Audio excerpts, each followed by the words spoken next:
Euzubillahimineşşeytanirracim. Bismillahirrahmanirrahim.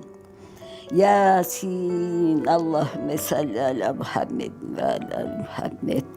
Vel Kur'anil Hakim. İnneke leminel murselin. Ala sıratın müstakim.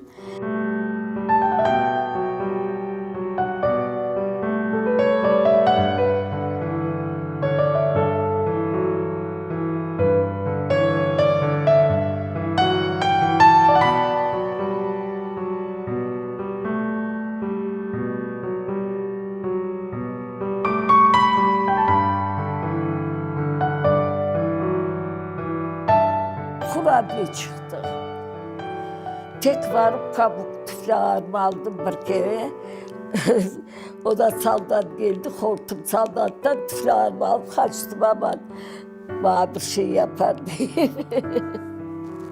Atar beni.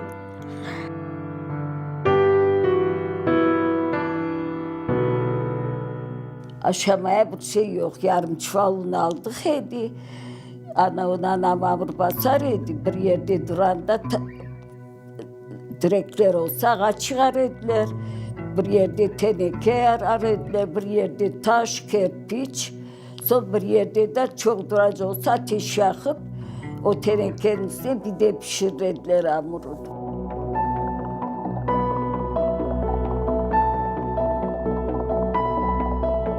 Bizi şkolaya koydular. Bir şeyimiz yok. Ne yorgan, ne skamka, ne kravat, ne bir şey. Kurabiye çıktık.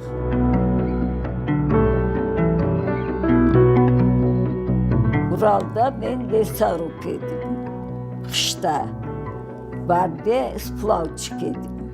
Dağda sasna, yolka, beroza olar kestik. Kışta. Suçkaların butununu yaktık. Taze bir tane kaldırmayacaksın, yakacaksın. O karın üstü, abde kar. Küçük hora mora görünmüyor.